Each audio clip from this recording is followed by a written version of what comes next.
Cryptic Masonry.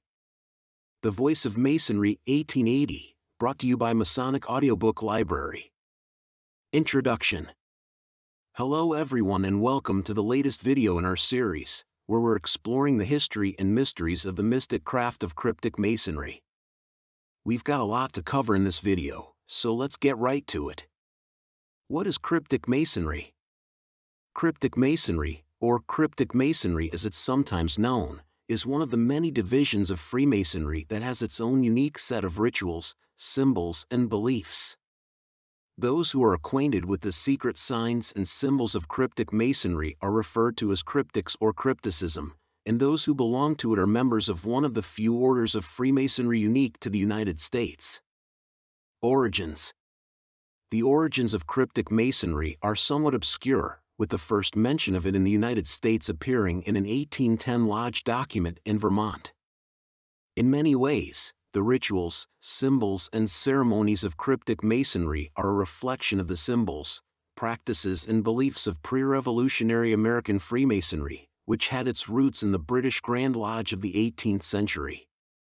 Though the exact origin of this specific form of Freemasonry isn't certain, most historians agree that it likely had its start in the United States and was inspired by the Masonic rituals brought to America by the British. Beliefs and practices. The beliefs of Cryptic Masonry are fundamentally the same as other forms of Freemasonry, but with a much greater focus on spiritual and philosophical teachings. Cryptic Masons believe in a divine higher power, typically referred to as the Grand Architect of the universe, and focus on the moral lessons of antiquity. They also consider themselves to be the guardians of the ancient mysteries and undertake the solemn duty of protecting the secrets from those who should not know them. The practice, rituals, and symbols of Cryptic Masonry are steeped in symbolism and tradition, reflecting the ancient mysteries and spiritual teachings of the order. T0 Royal and Select Masters are given the keystone in Masonry, more precious than is known by the vast workers of the quarries, and it has been truthfully proclaimed that to preserve and transmit our principles to those who succeed us, in the hour of low 12, is a sacred, bounden duty we owe to Cryptic Masonry.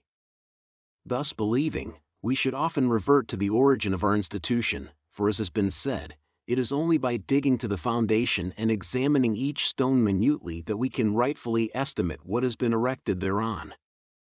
It is so with Freemasonry. The first Grand Council which assembled at Jerusalem was composed of Solomon, king of Israel, Hiram, king of Tyre, and Hiram Abiff, the three Grand Masters, who, unobserved by prying eyes, devised the entire plan by which the temple should be erected, how the workmen should be divided into various degrees, each class consisting of an independent body, whereby it might be recognized by the peculiar sign of that degree. Most happily, too, they combine within the power of the Council the Alpha and the Omega of Freemasonry, thereby denominating Cryptic Masonry, by way of preeminence, the summit and perfection of Ancien Craft Masonry.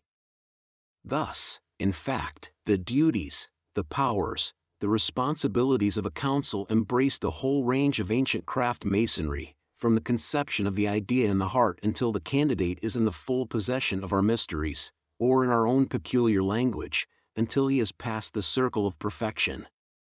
It is in the secret vault, securely guarded, that the illustrious companions are required not only to search out the truth but to determine plans and design objects for the private as well as general good of the craft.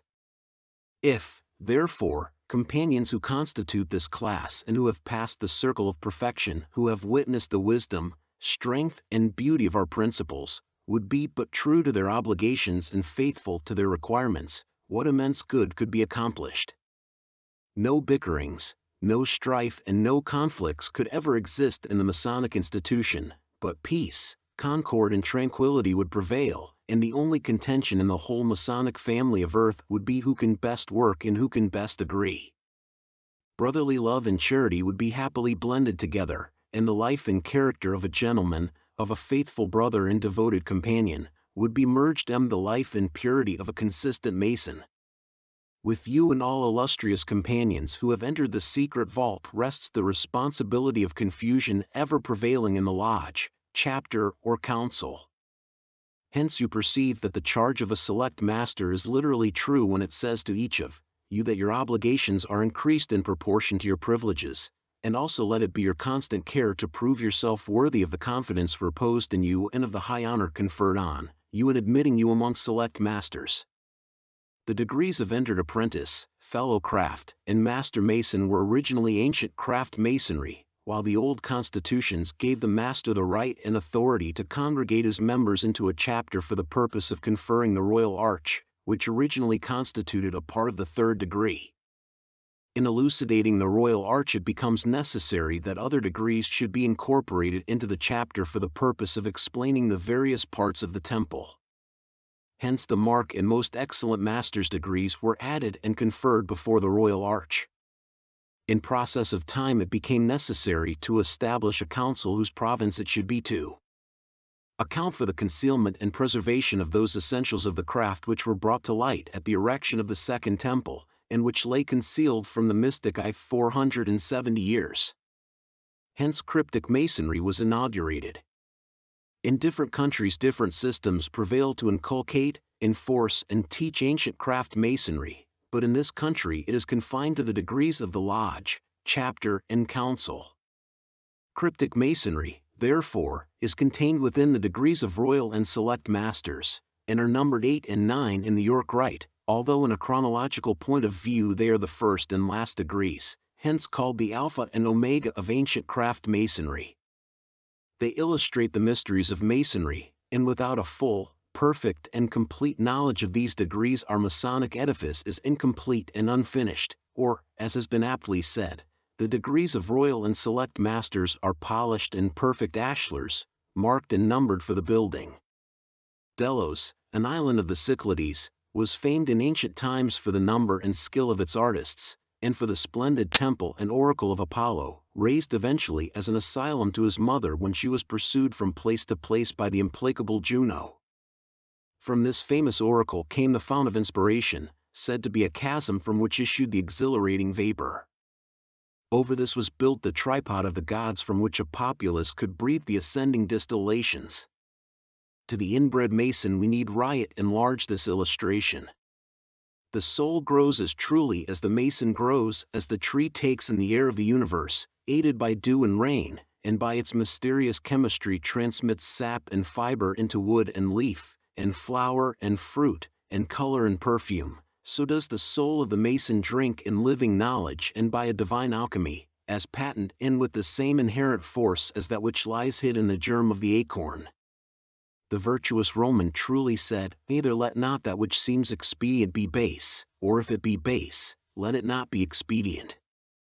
If our Masonic order were merely a thing of yesterday, if it were local and confined to one country, or to men of one faith, or if the number of its initiates were limited to this or that clime, or its capacity for good or evil devoted to selfish ends, the question of its morality and philosophy might well be consigned to one grave.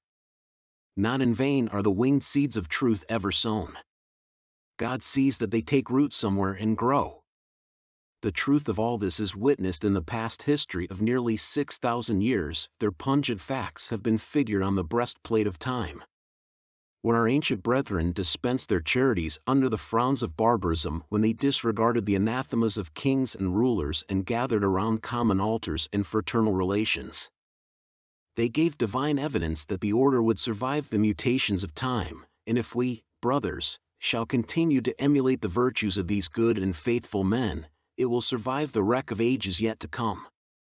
Need I say more in honor of that craft whose acts shine among the brightest in the domain of good will to man? Deeds of love, it may well be claimed, are the chief employment of the angels of God, and into a soul that overflows with bounty the bright-robed messengers of faith, hope and charity constantly descend.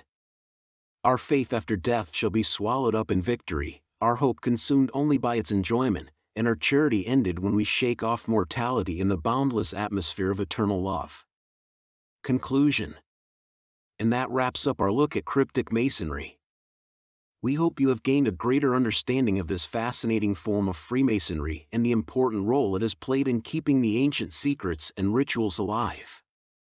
From its mysterious origins to its spiritual teachings, Cryptic Masonry has captivated and enlightened many throughout The importance of improvement, setting an example, and shouldering responsibility for the future are our Masonic goals. And where will it all end? In brotherhood. What we build today will endure. That is our hope and our faith, by Worshipful Brother Kwame Ajayi.